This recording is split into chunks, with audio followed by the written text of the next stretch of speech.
Hello, Assalamu alaikum. I'm Dr. Tariq, medical consultant, American Board, Amina hospital Ajman. आज हम migraine part 2 यानी migraine के इलाज के बारे में डिस्कस करेंगे। तो चलिए मैं आपको सबसे पहले समझाता हूँ कि कौन सी दवाइयाँ कहाँ पे और कैसे एक्ट करती हैं। फिर उसके बाद इंडिविजुअली दवाइयों पे बात करेंगे और मुतबादिल इलाज भी आपसे डिस्कस करूँगा। Thank you. सबसे ज़रूरी है कि आप इसका पाथवे समझें ताकि आपको ये समझ आए कि इसकी मेडिसिन कैसे दी जाती हैं और कैसे एक्ट करती हैं। सबसे पहली इंपॉर्टेंट बात ये कि deep inside the brain thalamus के आसपास एक माइग्रेन स्टार्टिंग सेंटर होता है जिसके बारे में किसी को मालूम नहीं है, और ये नामालूम जगह से एक डिस्चार्ज रिलीज होता है, इलेक्ट्रिकल चार्ज रिलीज होता है, जिसकी वजह से ये सारा प्रोसेस शुरू होता है। अब इस चार्ज के बाद ये जाके एक slow wave of depression start होती है जिसमें वेसल्स कंट्रैक्ट करती हैं, और ये स्लो वेव ऑफ डिस्चार्ज आपके पांचवी नर्व के न्यूक्लियस में पहुंचती है जहां पे 5 हाइड्रोक्सीट्रिप्टामाइन सेरोटोनिन रिलेटेड जो नर्व्स होती हैं उनको फर्स्ट ऑर्डर न्यूरॉन पे ही एक्ट। उसके बाद यहाँ से ये नर्व फाइबर्स निकलते हैं जो कि सप्लाई करते हैं फिफ्थ नर्व की ब्रांचेस को। पहली ब्रांचेस जो है वो मेनिंजेस को सप्लाई करती हैं, और जहाँ से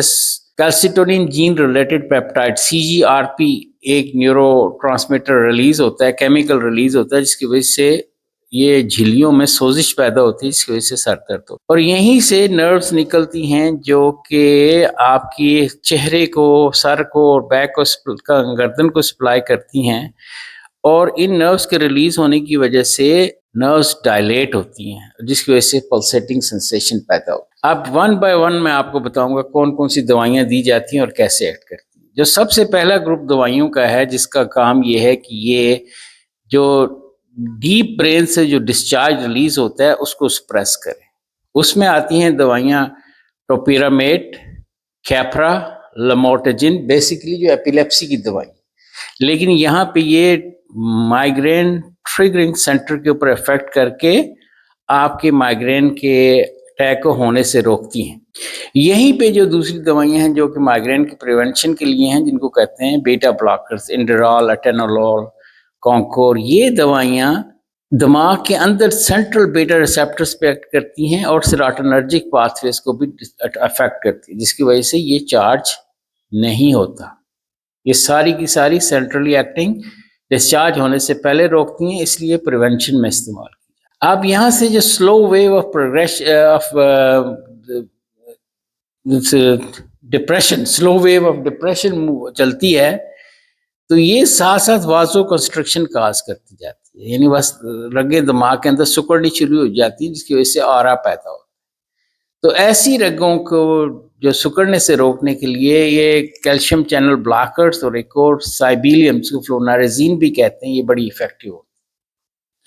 अब ये जब slow wave of cortical depression चलती है, जब ये पहुंचती है फिफ्थ नर्व के न्यूक्लियस में, या 5 हाइड्रोक्सीट्रिप्टामाइन रिलेटेड जो रिसेप्टर्स होते हैं और जो न्यूरो ट्रांसमिशन होती है, यहाँ पे एक्ट करती है। यहाँ पे दो तरह से दवाइयाँ एक्ट करती हैं। एक तो वो दवाइयाँ हैं जो फौरन उसके ऊपर एक्ट करती हैं और एक्ट करके माइग्रेन के अटैक को रोकती हैं, इसको कहते हैं अबॉर्ट करती हैं। इन दवाइयों में आपका जो है ये जो ट्रिप्टान्स हैं, सोमिट्रिप्टान, ज़ोलमिट्रिप्टान, इस तरह की दवाइयाँ, और जो नई आई है डिटांस, जो कि कार्डियोवास्कुलर साइड इफेक्ट नहीं रखती, वो यहाँ पे एक्ट करती है। इसी तरह इसमें सबसे स्ट्रॉन्ग जो इसको कहते हैं मिथाइल एर्गोटामिन इंजेक्शंस, वो भी यहीं पे एक्ट करते हैं।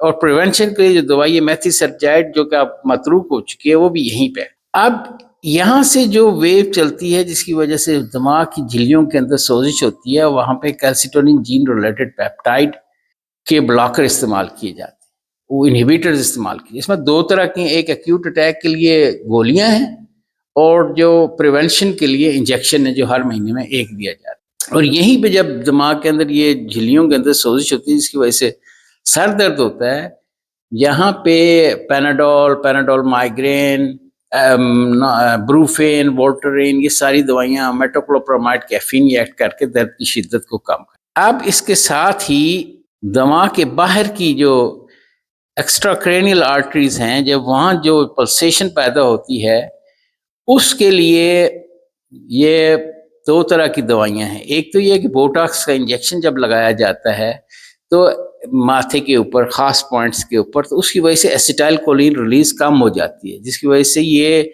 माइग्रेन के दर्द की शिद्दत और पल्सेशंस कम हो जाती है। और इसी तरह कभी-कभार लाइग्नोकेन का स्प्रे करने से, नाक के अंदर लाइग्नोकेन का स्प्रे करने से भी ये सेंसेशंस कम हो जाती हैं। और ये एक समरी है इस ट्रीटमेंट की, जो कि माइग्रेन के इलाज के लिए की जाती है। चलें अब हम इन इलाज को डिटेल में डिस्कस करते हैं। पहले तो मैंने आपको बता दिया कि जो एक्यूट अटैक है उसके इलाज को हम डिस्कस करेंगे। उसमें सबसे इम्पोर्टेंट और सबसे कॉमन और जो मतलब पेशेंट्स को ज़बानी याद होता है वो है कि भाई नॉन स्टेरॉइडल, जैसे ब्रूफेन ले ली, वोल्ट्रेन ले ली, सेलेब्रेक्स ले ली, कॉक्स-2 इनहिबिटर जिनको कहते हैं, पैनाडोल माइग्रेन जिसमें पैरासिटामोल और मेटोक्लोप्रामाइड होता है, साथ कैफीन, इस तरह की कॉम्बिनेशन की मेडिसिन ले ली, अक्सर मरीजों में ये काम कर जाता है। दूसरा, जिनको ज़्यादा शदीद दर्द होता है और जिनको एक्सपीरियंस होता है, वो लोग लेते हैं ट्रिप्टान्स।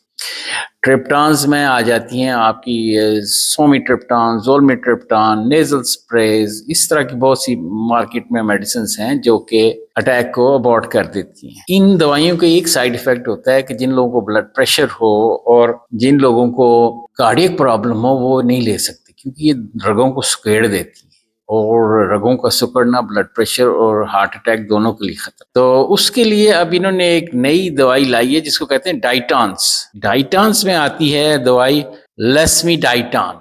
ये वो दवाइयां हैं जो ट्रिप्टान नहीं है बल्कि डाइटान है, और डाइटान जो है इसके कार्डियोवास्कुलर साइड इफेक्ट नहीं होते, तो इसलिए माइग्रेन के पेशेंट्स में ये भी यूज की जाती है। अब तीसरी जो सबसे स्ट्रॉन्ग और सबसे जो है ना स्ट्रॉन्गेस्ट दवाई है उसको कहते हैं डाइहाइड्रोएर्गोटामिन, और इसको माइग्रेनॉल के नाम से बेचा जाता है। ये नेजल स्प्रे में या इंजेक्शन की शक्ल में होती है, और इसका इंजेक्शन जब माइग्रेन के ऊपर लगाया जाए तो फौरन माइग्रेन के दर्द को ठीक कर देती है। लेकिन इसमें प्रॉब्लम सिर्फ ये है कि इसके बड़े स्ट्रॉन्ग साइड इफेक्ट होते हैं, कार्डियक साइड इफेक्ट्स होते हैं।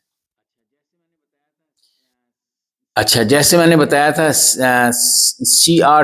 CGRP, इसका मतलब है कैल्सिटोनिन जीन रिलेटेड पेप्टाइड। ये एक न्यूरोट्रांसमीटर है जो इन्फ्लेमेशन काज करता है और पेन काज करता है और सोजिश करता है झिल्लियों की, दिमाग की झिल्लियों, जिनको मेनिंजिस कहते हैं। तो इसमें तो एक जो इंट्रामस्कुलर प्रिपरेशंस हैं, वो इंजेक्टेबल प्रिपरेशन है, वो जो है वो तो आप देते हैं प्रिवेंशन के लिए, लेकिन एक्यूट अटैक के लिए भी दी जाती हैं ओरल CGRP एंटागोनिस्ट, जिसमें रेमिजीपैंट और उब्रोजीपैंट नाम की दो दवाइयां मार्केट में आई हुई हैं।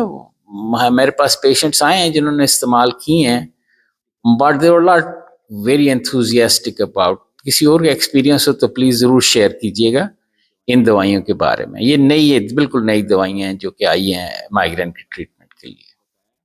डाइटन के बारे में मैंने आपको बताया।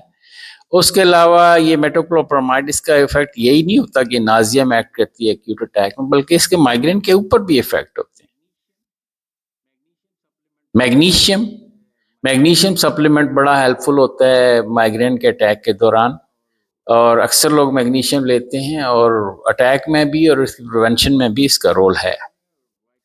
अच्छा, एक और विटामिन है, विटामिन राइबोफ्लेविन B2। ये कम से कम 2 अटैक कम कर देता है माइग्रेन के 1 महीने में। अगर आप रेगुलरली राइबोफ्लेविन लेते रहें तो आपके कम से कम 2 अटैक कम हो जाएंगे। यानी अगर महीने में 4 अटैक होते थे तो 4 से ये 2 कर देगा। इसी तरह कोएंजाइम Q10, ये भी इसी तरह एक्ट करता है। अच्छा, ये तो थी एक्यूट स्टेज की ट्रीटमेंट। अब कुछ दवाइयां हैं जो कि प्रिवेंशन के लिए दी जाती है। मसलन जिन लोगों को हफ्ते में 1 अटैक हो रहा है, महीने में 3-4 अटैक हो रहे हैं या उससे ज़्यादा हो रहे हैं, तो उन लोगों को ये दवाइयां दी जाती हैं ताकि उनको माइग्रेन ना हो। इसमें जो दवाइयां आती हैं जो बहुत इफेक्टिव हैं, इनमें एक तो बीटा ब्लॉकर है, जैसे इंडराल है, टेनालॉल है, कॉन्कोर है। ये वाली दवाइयाँ वाकई बहुत इफेक्टिव हैं और ये they're as good as topiramate centrally acting दवाइयाँ। और मेरे अपने एक्सपीरियंस में भी यही है कि बीटा ब्लॉकर, इंडरॉल या कॉन्कोर की कॉम्बिनेशन एमिट्रिप्टालिन के साथ, जो मैंने एक्सप्लेन किया था कि सेंटर में फिफ्थ नर्व के न्यूक्लियस पे एक्ट करती है, बड़ी इफेक्टिव मेडिसिन है। और almost all of my patients उन्होंने रिस्पॉन्ड किया एमिट्रिप्टालिन और इंडरॉल की कॉम्बिनेशन। अब जो है, I have seen patients, I met patients, I have prescribed patients with anti seizure drugs, जिसमें आती हैं कैप्रा, लमोट्रोजेन,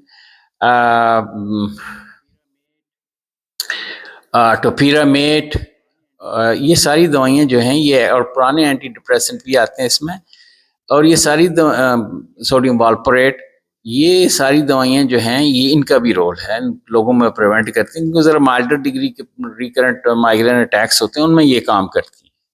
अच्छा, जैसे मैंने कहा था, ये जो मेडिसिन जो इंजेक्टेबल फॉर्म है, जो महीने में एक दफ़ा दिए जाते हैं, कैल्सिटोनिन जीन रिलेटेड पेप्टाइड, ये प्रिवेंशन के लिए होते हैं। ये आते हैं मुख्तलिफ नाम से, जैसे एमोविग, एजोवी एंड एम गैलिटी।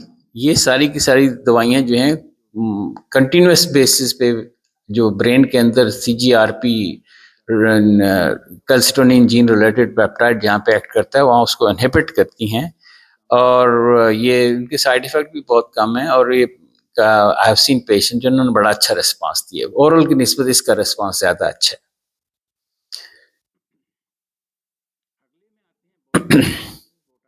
अगले में आते हैं बोटॉक्स इंजेक्शन। बोटॉक्स इंजेक्शन भी काम करते हैं पेशेंट्स में, और जैसे हमने बताया कि बोटॉक्स इंजेक्शन बेसिकली जो मसल्स हैं उनके अराउंड नर्व्स में जो एसिटाइल कोलिन रिलीज होती है उसको ये इंटरफेयर करते हैं, और जिसकी वजह से जो लूप होती है हेडेक की, वेज़ोडाइलेटेशन की, उसको प्रिवेंट करते हैं, जिसकी वजह से माइग्रेन के अटैक्स की शिद्दत कम हो जाती है और पल्सेटिंग सेंसेशंस खत्म हो जाती है। अब ये एक और नई मार्केट में आई है डिवाइस, ये है नर्व काउंटर पल्सेशंस। ये आपकी पेरिफेरल नर्व को स्टिमुलेट करती है। उसका असर ये होता है कि जो मसलन ये देखें आप, इसको बाजू पे बांधा जाता है।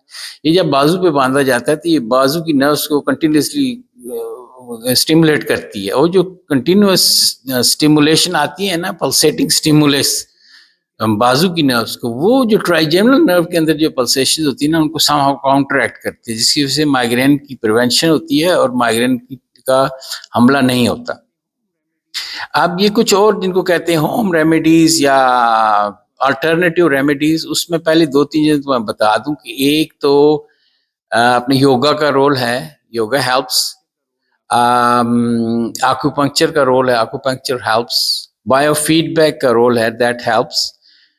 नेक मैनिपुलेशन और मसाज, इसका रोल बताया जाता है। अब दूसरी जो घर में जो चीज़ें हैं उनमें salmon, ginger, peppermint, lavender, essential oils, ये सारे जो हैं पेपरमेंट और लेवेंडर एसेंशियल ऑयल जिसको कहते हैं, ये बड़ा एक्ट करते हैं। इसके अलावा मैग्नीशियम सप्लीमेंट्स के बारे में तो मैं आपको बता ही दिया है। तो ये सारी लिस्ट है जो दवाइयाँ इस वक्त मार्केट में अवेलेबल हैं या जो उनकी अल्टरनेटिव ट्रीटमेंट्स अवेलेबल हैं। और सर्जिकल मेंशन किया गया है कुछ जगहों में कि जिन लोगों में ट्रिगर पॉइंट्स होते हैं माइग्रेन अटैक के, उसकी सर्जिकल मैनिपुलेशन से भी कभी फायदा होता है मरीजों को। But I haven't seen surgery for migraine in my practice, so I will leave to your observation. Thank you.